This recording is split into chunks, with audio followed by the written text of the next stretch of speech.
intended to continue to exist, and Adam would go away. The psalmist said, if you look away, we'll be gone. So the problem with this is where God is located.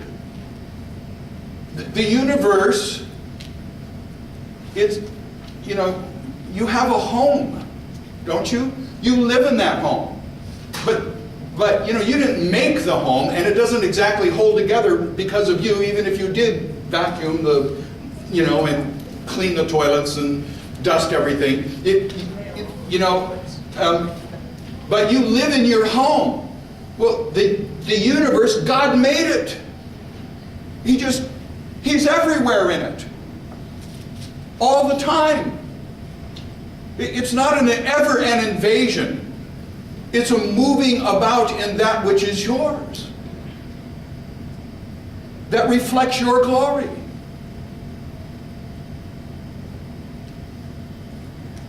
God is, there's no invading. That's the danger of apologetics.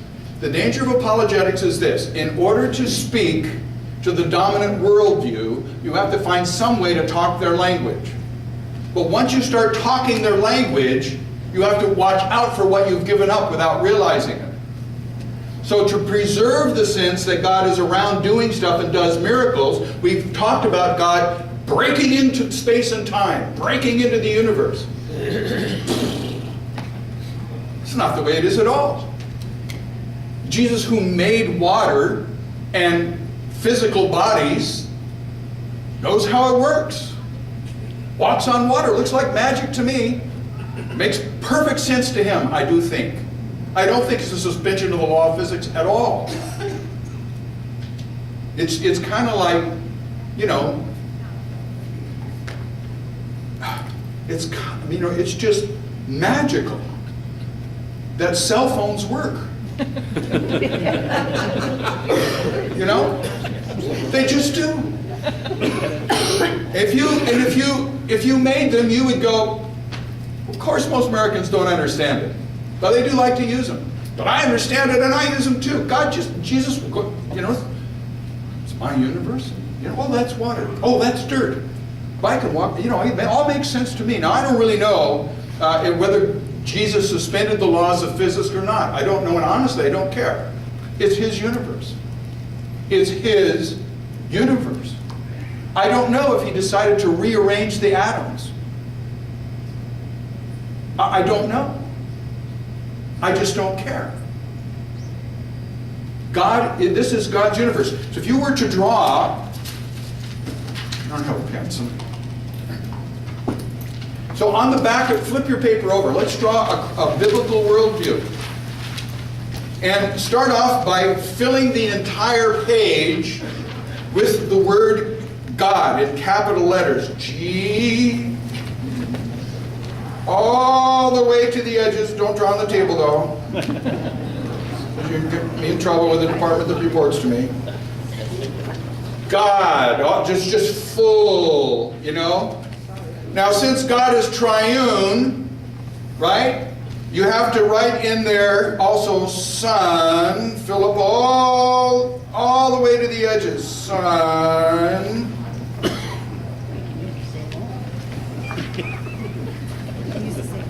And Father, don't forget Father. Oh, that helps you get real close to the left margin. Father.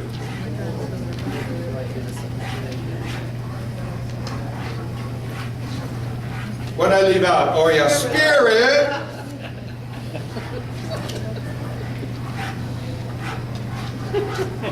We all obediently draw them. I know. It's really like second grade like this. It should be full. It should be full. This is not a picture of the cosmos. But someplace on there, write universe.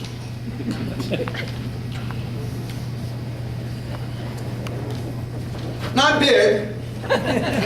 Not big.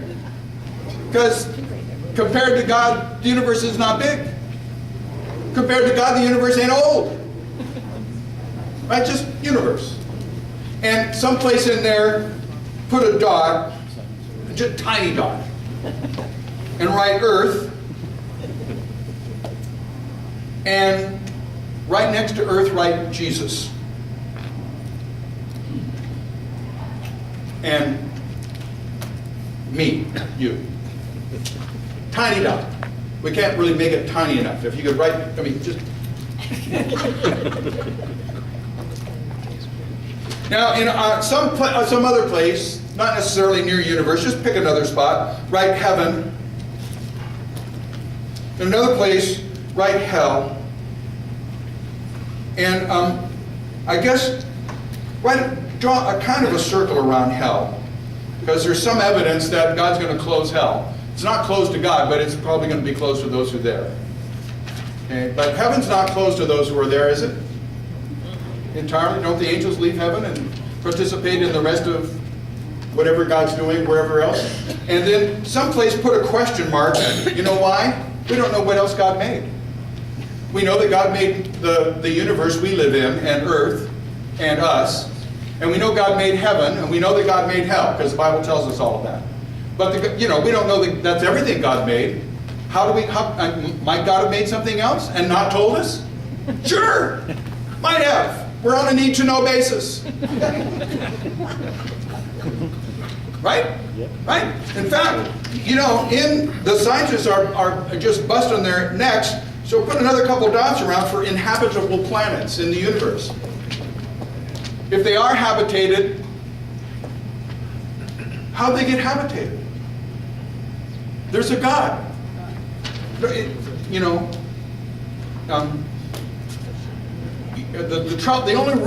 biggest trouble with this drawing is it has boundaries. God is the everything. The universe is just 13.7 billion years old, or 6,000 years old, depending on which chronology you like. But God, Father, Son, Spirit, has a variety of realms that we know of, all of which have derivative existence, with creatures who have derivative existence. The one underived one is the Father, Son, and Spirit. This is the biblical worldview. That God scratches and breaks into space and time on occasion is a capitulation to the Enlightenment worldview.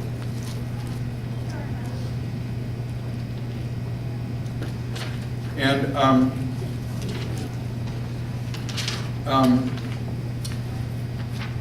the worldview that your children are being educated in now is a combination of the closed system universe, born of the Enlightenment fundamentalists, dogmatists, who are doing to people who do not share their view of science what the scholars did to Galileo. And by the way, his main opposition was not the church. His main opposition was the academy.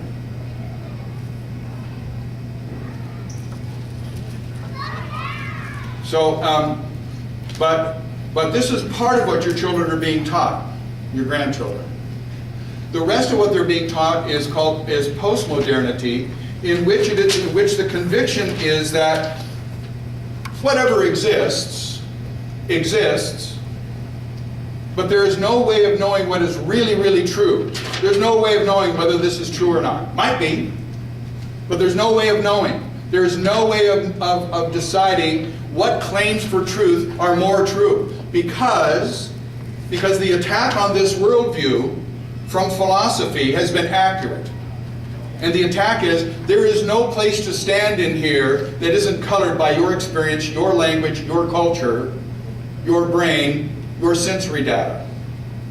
So there is no privileged place to discover pure fact that isn't debatable and colored by your experience. There is clear evidence that if you run an experiment, you change the data.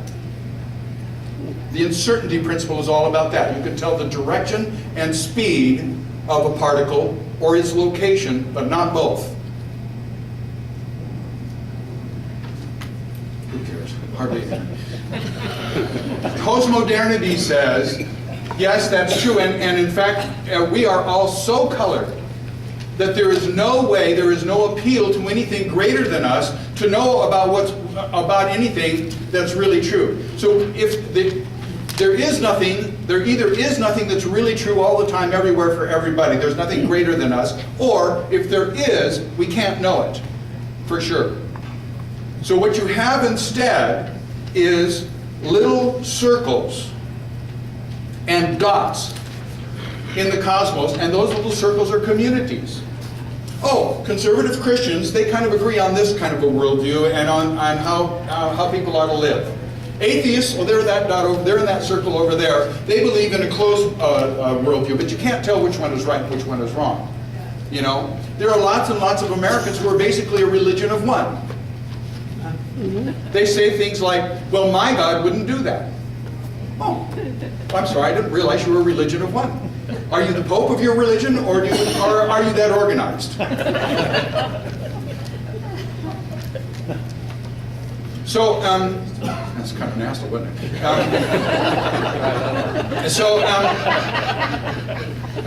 You know, so there are communities of people. There are communities of people, and there really are. They're not. Most communities, by the way, have most things in common. I wonder why. But there are communities where lying is a cultivated value and expected. There are some communities in which adultery is the norm.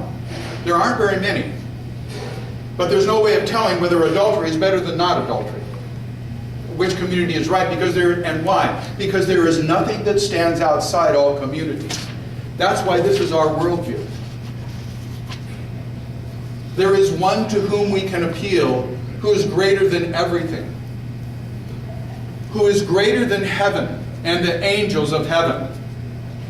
Who knows what the angels were created for and how they ought to live. And how they ought to relate and what they ought to do.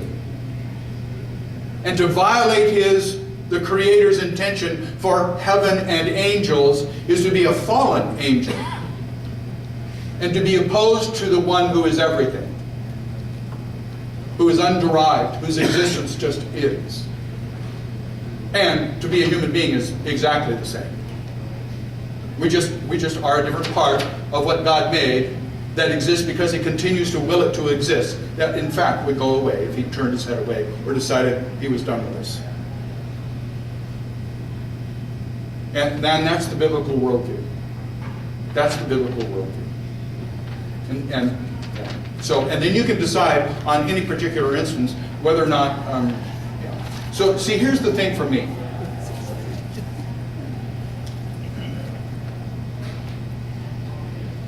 The incarnation is do or die. The question is, does God participate in history? If the answer is no, then you and I are on our own in every way. We're on our own to decide what's good and bad, what gives life and what wrecks it. We're on our own now. We're on our own when we die, which means we die dead, and that's that. We're on our own.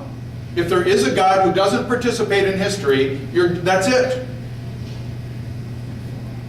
There are no miracles. None of the Bible stories mean what they say, if this is true. But this is not true. This is true. God is around doing stuff all the time. All the time. It's just God's universe. Grace and peace. See you next week. Oh, on your table is What is a Worldview? In case you want to, get a little familiar. And James Sire's book is quite a readable book for most people. And if you run into stuff in Sire's book you don't understand, skip it, because there's lots of good stuff in it. Jim, does Mother Nature fit in the cosmos or outside the cosmos? There is no Mother Nature. Honest to Pete, that's really important. There is no Mother Nature. People talk about Mother Nature as if she has purpose and intent. Mother Nature intends. Really? There is no Mother Nature. If the closed worldview is here, you are here completely by chance for no reason whatsoever.